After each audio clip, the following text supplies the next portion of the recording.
Hello everyone, आपका स्वागत है आपके यूट्यूब चैनल नॉलेज एवरीथिंग में। आज ये हमारा 8वां वीडियो है कक्षा 12वीं फिजिक्स का। अगर बाकी 7 वीडियो आप लोग नहीं देखे हैं तो फिर जाके उसको पहले वॉच कर सकते हैं। तो आज का हमारा टॉपिक है विद्युत फ्लक्स। बहुत ही छोटा टॉपिक है और इम्पोर्टेंट टॉपिक है। तो परिभाषा है इसका, विद्युत क्षेत्र में स्थित किसी क्षेत्रफल से अभिलंबवत गुजरने वाली कुल क्षेत्र रेखाओं की संख्या को विद्युत फ्लक्स कहते हैं, जिसे हम लोग फाई ई से दर्शाते हैं। अब यहाँ पे कोई एक विद्युत क्षेत्र है। अब विद्युत क्षेत्र में कोई क्षेत्रफल उपस्थित है। अब उस क्षेत्रफल में से जितना भी बल रेखा गुजरेगा उसको बोलेंगे विद्युत फ्लक्स। चित्र के माध्यम से देख सकते हैं। मान लेते हैं कि यहाँ पे कोई एक क्षेत्रफल है। ये क्षेत्रफल कहाँ पे रखा हुआ है? विद्युत क्षेत्र में। ये विद्युत क्षेत्र हो गया, ई तीव्रता का विद्युत क्षेत्र। अब इस ई तीव्रता के विद्युत क्षेत्र में क्षेत्रफल रखा हुआ है, पृष्ठ रखा है। इस पृष्ठ में से अभिलंबवत जितना भी बल रेखा गुजरेगा उसको बोलेंगे विद्युत फ्लक्स। अगर मान लेते हैं इसको, अगर हम लोग तीर कमान से प्रदर्शित कर रहे हैं। तीर कमान मतलब ये तीर कमान हो गया। चलो ऐसा कर लेते हैं, ये हो गया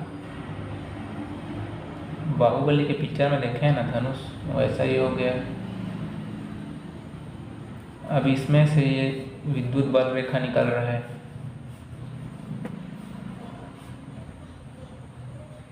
ये विद्युत है, विद्युत बल रेखा। अब इसके सामने में अगर कोई पृष्ठ आ जाए तो पृष्ठ ये हो गया। अब इसका पृष्ठ का ये सामने वाला सिरा हो गया। अगर इस सामने वाला सिरे को हम लोग दर्शा देते हैं इस पिन से, ये हो गया पृष्ठ का सामने वाला सिरा। अब इसको अगर इस क्षेत्र में अगर ऐसा रख दिया जाए तो क्या होगा? ये जितना भी तीर कमान है वो इसमें से पार होके आगे की तरफ निकल जाएगा। तो जितना भी इस पृष्ठ में से अभिलंबवत बल रेखा निकलेगा उस रेखा को ही बोलेंगे हम लोग विद्युत फ्लक्स। ठीक है, जितना भी बल रेखा इस पृष्ठ में से बाहर निकलेगा उसको बोलेंगे विद्युत फ्लक्स। अब देखो विद्युत फ्लक्स अब किन किन चीज़ों पर निर्भर कर रहा है। यहाँ से कितना बल रेखा आ रहा है। अगर ज़्यादा मात्रा में आएगा तो यहाँ से ज़्यादा क्रॉस करेगा, कम मात्रा में आएगा तो कम क्रॉस करेगा। और एक किस पे निर्भर कर रहा है? पृष्ठ के क्षेत्रफल पर। अगर यहाँ पे ये क्षेत्रफल छोटा हो जाए, यहाँ पे एकदम थोड़ा सा छोटा हो जाए तो क्या होगा? इसमें से बहुत कम बल रेखा जाएगा। तो क्या क्या चीज़ों पे निर्भर कर रही है? एक तो कर रहा है विद्युत क्षेत्र की तीव्रता पर और दूसरा क्षेत्रफल। अगर क्षेत्रफल को हम लोग यहाँ ds से प्रदर्शित करें तो ये क्या है? विद्युत फ्लक्स फाई ई। तो फाई ई किन किन चीज़ों पर निर्भर कर रहा है? विद्युत क्षेत्र की तीव्रता पर और पृष्ठ के क्षेत्रफल पर। और तीसरा चीज़ है इस बल रेखा और इसके पृष्ठ के कोण पे निर्भर कर रहा है। अब इसका बल रेखा की दिशा कहाँ है? लेफ्ट से राइट है। और अगर इसका कोण ये भी लेफ्ट से राइट हो जाए इसी दिशा में तो दोनों के बीच का कोण क्या हो जाएगा? 0 हो जाएगा। तो इसमें से गुजरने वाले बल रेखा का संख्या का मान सबसे ज़्यादा होगा। और अगर इसको हम लोग घुमा के इधर ले जाएं तो यहाँ पे इसका कोण कैसा हो जाएगा? ये इसका दिशा ये हो गया ऊपर की तरफ। अब विद्युत क्षेत्र की दिशा इधर हो गया तो यहाँ पे कोण का मान कितना हो गया? 90 डिग्री हो गया। तो अब इसमें से गुजरने वाला बल रेखा कितना होगा? देखो ये तो ऊपर नीचे से निकल जाएगा पूरा बल रेखा, तो इसमें से कुछ भी नहीं गुजरेगा। तो यहाँ पे बल रेखा का मान हो जाएगा 0। तो ये किस पे भी निर्भर कर रहा है? कोण पे निर्भर कर रहा है, थीटा पे। तो इसको हम लोग लिख सकते हैं कॉस थीटा। तो विद्युत फ्लक्स किसे कहेंगे? विद्युत क्षेत्र में उपस्थित किसी क्षेत्रफल से अभिलंबवत गुजरने वाले कुल बल रेखाओं की संख्या को ही विद्युत फ्लक्स कहते हैं। ये किन किन चीज़ों पर निर्भर करता है? सबसे पहले विद्युत क्षेत्र की तीव्रता ई पर, पृष्ठ के क्षेत्रफल ds पर और दोनों के बीच का कोण cos थीटा पर। अब अगर दोनों के बीच का कोण कैसा हो? थीटा बराबर कितना हो? 0 डिग्री हो। मतलब ये बल रेखा और पृष्ठ का सामने मुंह, पृष्ठ का मुंह दोनों 0 डिग्री पे हो तो विद्युत फ्लक्स का मान कितना होगा? सबसे ज़्यादा होगा इस कंडीशन पे। तो cos 0 का मान कितना होता है? कॉस 0 का मान होता है 1। थीटा का मान अगर 0 हो तो कॉस 0 का मान कितना हो जाएगा, 1 हो जाएगा। तो यहाँ पे अगर 1 रख देंगे तो क्या मिलेगा, फाई ई बराबर ई इंटू डी एस। यहाँ पे ये अधिकतम होगा। और अगर यहीं पे अगर विद्युत क्षेत्र का दिशा ये हो गया और पृष्ठ का मुख इधर है तो दोनों के बीच में कोण कितना हो गया, कोण का मान अगर 90 डिग्री हो तो cos 90 का मान कितना होता है, cos 90 का मान हो जाता है, cos 90 का मान 0 हो जाएगा, cos 90 का मान 0। तो यहाँ पे अगर 0 रख देंगे तो ये पूरे का मान कितना हो गया, 0। तो फाई बराबर क्या मिलेगा हमको, 0। मतलब इस सिचुएशन में इसमें से गुजरने वाले बल रेखा का मान 0 हो जाएगा। देख सकते हो ये दोनों के बीच में आ गया है लाइन के, तो कैसे गुजरेगा, पृष्ठ ऐसा है तो ये हो जाएगा विद्युत फ्लक्स का मान 0। तो जब भी कोण अगर 90 डिग्री हो तो यहाँ पे विद्युत फ्लक्स 0 हो जाएगा, और कोण का मान 0 डिग्री हो तो विद्युत फ्लक्स का मान सबसे ज़्यादा होगा। अब इस फार्मूला को हमको याद करके रखना है। अगर थोड़ा सा विद्युत फ्लक्स है तो इसको डी से दर्शा सकते हैं, डी फाई ई बराबर ई इंटू डी एस। यहाँ पर भी क्षेत्रफल छोटा सा है तो इसको हम लोग डी एस से दर्शा सकते हैं। और अगर क्षेत्रफल ज़्यादा हो तो ज़्यादा विद्युत फ्लक्स निकलेगा वहाँ से, तो इसको ऐसे दर्शा सकते हैं। ये फाई हो गया विद्युत फ्लक्स, और ये हो गया क्षेत्रफल, और ये हो गया कॉस थीटा। तो अगर एरिया छोटा हो तो ये लगा सकते हैं, सेम है। क्षेत्रफल अगर छोटा हो तो डी एस लगाएंगे, बड़ा है तो एस लगाएंगे। अगर विद्युत फ्लक्स कम हो तो डी फाई लगा देंगे, और ज़्यादा हो तो सिर्फ फाई लगाना है। तो ये हो गया फार्मूला नीचे वाला, फाई ई बराबर होता है E into D S cos theta. इसको याद करके रखना, ये आगे काम आने वाला है इस प्रमेय में। ये समझ में आ गया सभी को। तो ये इम्पोर्टेंट टॉपिक है गॉस प्रमेय, ये एग्जाम में आ चुका है कई बार। तो गॉस प्रमेय क्या करता है कि अगर कोई निर्वात हो जहाँ पे हवा ना हो, उस पर कोई एक बंद पृष्ठ मौजूद हो, जैसे कि ये पृष्ठ हो गया, ये भी एक पृष्ठ ही है, तो एक बंद पृष्ठ निर्वात में उपस्थित है, तो उसमें से कितना विद्युत फ्लक्स, कितना बल रेखा यहाँ से गुजर रहा है, उसको ज्ञात करने के लिए बनाया गया गॉस का प्रमेय। तो उसमें से कितना विद्युत फ्लक्स गुजर रहा है कैसे पता चलेगा, इस बंद पृष्ठ के अंदर में जितना भी आवेश हो, बस वो हमको जानकारी होना चाहिए, इसके अंदर उपस्थित आवेश, बस वो पता होना चाहिए।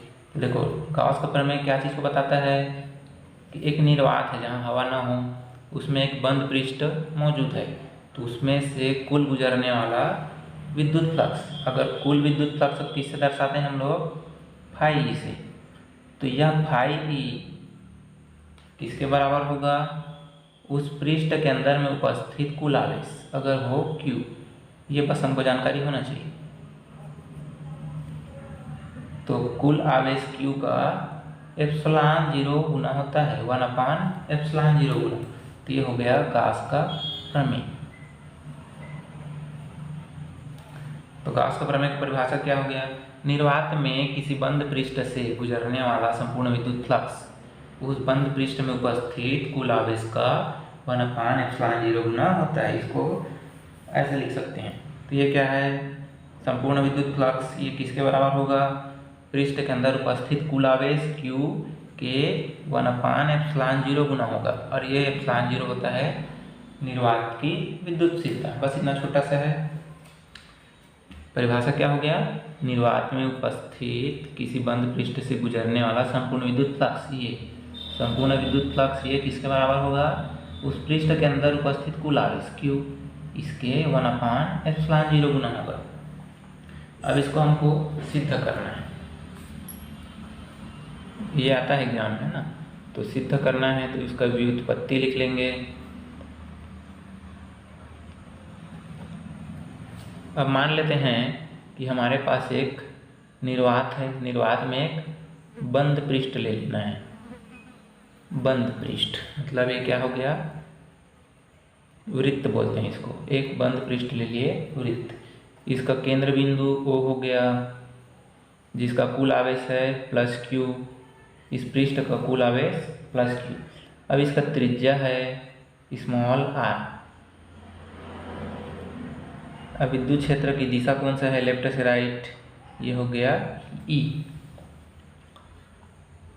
अब इस पृष्ठ में ही अगर कोई मान लेते हैं कि छोटा सा क्षेत्रफल ले लिए, यहाँ पर एक परीक्षण आवेश रखा है P, एक एकांक धनात्मक परीक्षण आवेश है ये, और यहाँ केंद्र पर भी प्लस Q आवेश है, तो ये इस पे बल लगाएगा।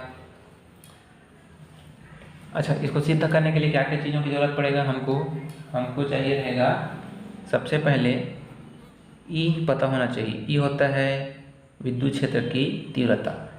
तो इसके और इसके बीच में केंद्र बिंदु O पर आवेश है प्लस Q और एक परीक्षण आवेश है बिंदु P, दोनों के बीच में विद्युत क्षेत्र की तीव्रता कितना होता है वो पता होना चाहिए। दूसरा, अभी हम लोग जो पढ़े हैं विद्युत फ्लक्स फाई E, ये फाई E, इसका फार्मूला पता होना चाहिए। ये छोटा सा फाइल हो गया, थोड़ा सा फाइल, तो ये डी फाई हो गया। अब उसके बाद है गोला। हाँ, ये मान लिए हैं कि ये गोला है, चलो वृत्त न लेकर के गोला ले लेते हैं। तो गोला का पृष्ठ क्या होता है, संपूर्ण पृष्ठ, फिर गोले का क्षेत्रफल, तो गोले का संपूर्ण पृष्ठ का क्षेत्रफल।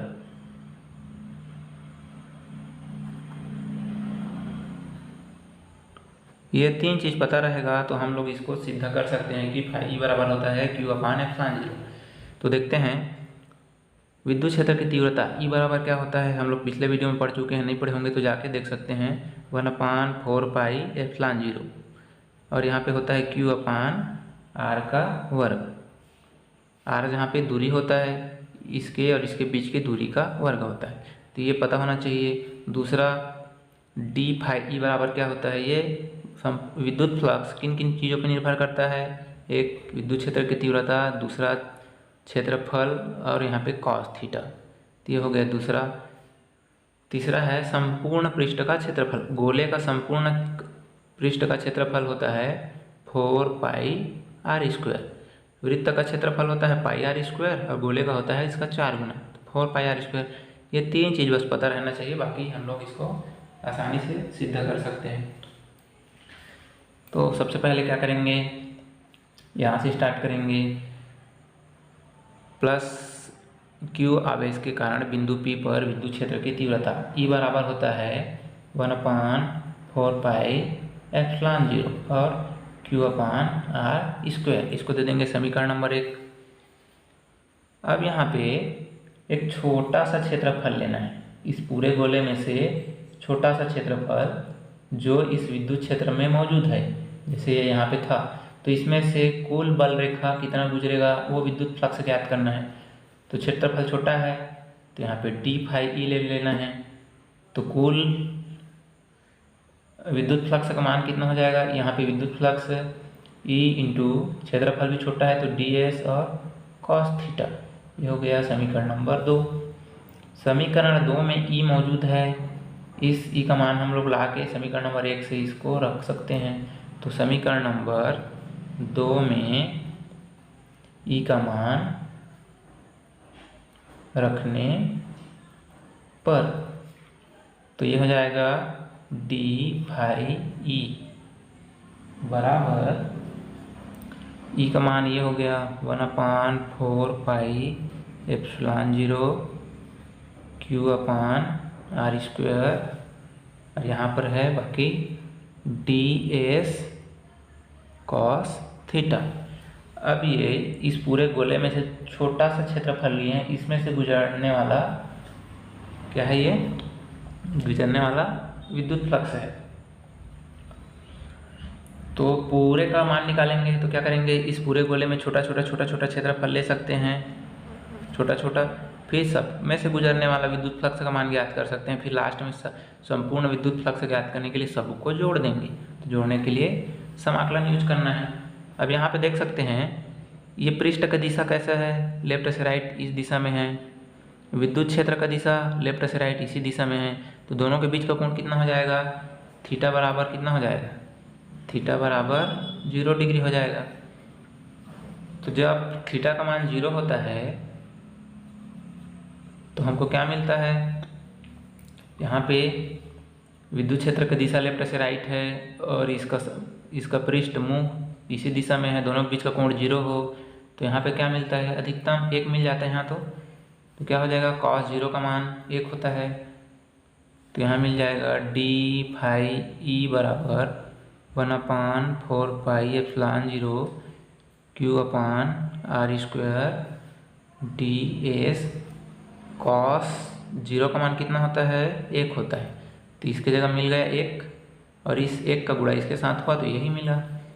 इसको ले लेंगे समीकरण नंबर 3, मतलब कॉस थीटा हट गया यहाँ से। क्या करेंगे, इस छोटे से क्षेत्रफल का ये हो गया विद्युत फ्लक्स, तो हमको संपूर्ण गोले का विद्युत फ्लक्स निकालना है। तो संपूर्ण यहाँ पे लिख लेंगे संपूर्ण विद्युत फ्लक्स, संपूर्ण विद्युत फ्लक्स को लिखेंगे फाई ई। तो फाई ई कैसे निकालेंगे, जितना भी ये छोटा छोटा फाई निकाले हैं उसको क्या करेंगे, आपस में जोड़ देंगे, समाकलित कर देंगे। तो ये हो गया डी फाई ई, सबका इसका समाकलन कर देना है। तो ये हो जाएगा डी फाई ई, यहाँ पे जो निकाले हैं ये वाला उसको यहाँ पे लाके रखना है। तो ये हो जाएगा 1/4 pi epsilon 0 Q upon R square, और ये डी एस, यहाँ पे डी एस क्या है, इस छोटे से एरिया का क्षेत्रफल है। अब जिसका मान नहीं बदलता उसको इस रेखीय समाकलन से बाहर रखना है।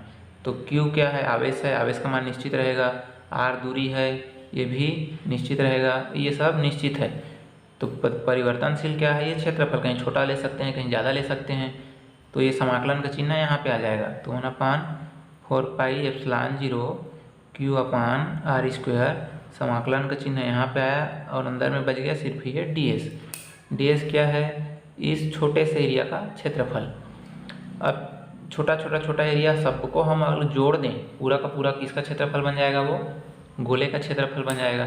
तो संपूर्ण पृष्ठ का क्षेत्रफल क्या हो जाएगा, गोले का 4 पाई आर स्क्वायर। तो इसकी जगह में हम लोग रख सकते हैं 4 पाई आर स्क्वायर। तो ये हो गया 1/4 pi epsilon 0 Q upon R square, यहाँ पे आ गया 4 पाई आर स्क्वायर।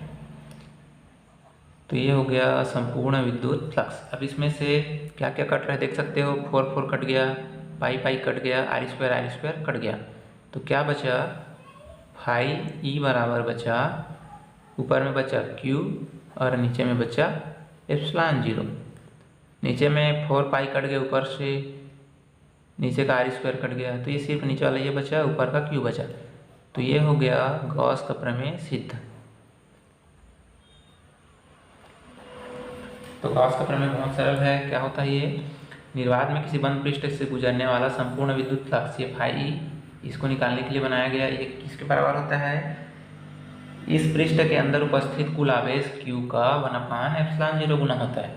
अब इसको निकालने के लिए हमको सिर्फ 3 चीज़ों की आवश्यकता होगा। सबसे पहला विद्युत क्षेत्र की तीव्रता ये पता होना चाहिए, दूसरा होता है विद्युत फ्लक्स का फार्मूला पता होना चाहिए, और तीसरा है संपूर्ण गोले का पृष्ठ का क्षेत्रफल, ये 4 पाई आर स्क्वायर। ये 3 चीज़ बस ज़रूरत है, इन तीनों कंबाइन करके हम लोग बना सकते हैं। तो देखो जल्दी से रिवीजन। सबसे पहले केंद्र बिंदु पर है +Q आवेश, ये +Q आवेश इस बिंदु P पर कितना विद्युत बल लगा रहा है, तो उसके लिए हम लोग विद्युत क्षेत्र की तीव्रता E यूज करेंगे। E बराबर 1/4 pi epsilon 0 Q upon R square. उसके बाद इस छोटे से क्षेत्रफल से गुजरने वाला विद्युत फ्लक्स, उसके लिए फार्मूला डी फाई ई बराबर E into D S cos theta. ये फार्मूला यहाँ से आया, अभी पढ़े थे पिछले में। अब E के जगह में इस फार्मूला को ला के रख देना है, वैल्यू को पुट कर दिए। अब कोण यहाँ पे कैसा है, इस पृष्ठ का दिशा भी यही है लेफ्ट से राइट, और इसका भी दिशा है लेफ्ट से राइट, सेम डायरेक्शन हो गया। तो कोण यहाँ पे थीटा बराबर 0 हो गया। तो जब कॉस थीटा की जगह हम 0 रखेंगे तो कॉस 0 का मान होता है 1।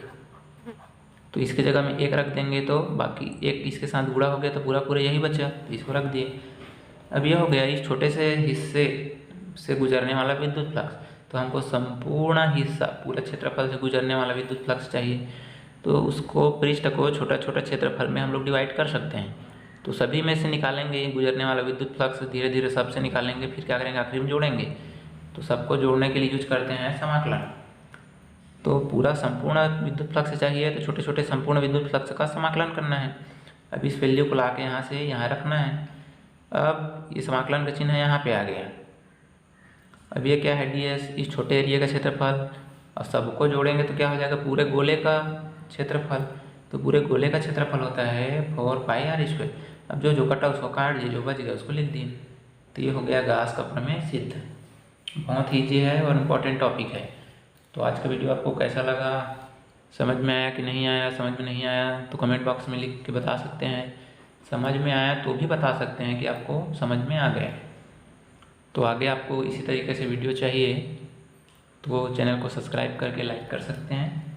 तो आज के लिए इतना ही, और आगे इस चैनल में बने रहेंगे ताकि धीरे धीरे हम अच्छे अच्छे टॉपिक को लाके कवर कर सकें जो एग्ज़ाम के लिए आपके लिए बहुत ही इम्पोर्टेंट होगा।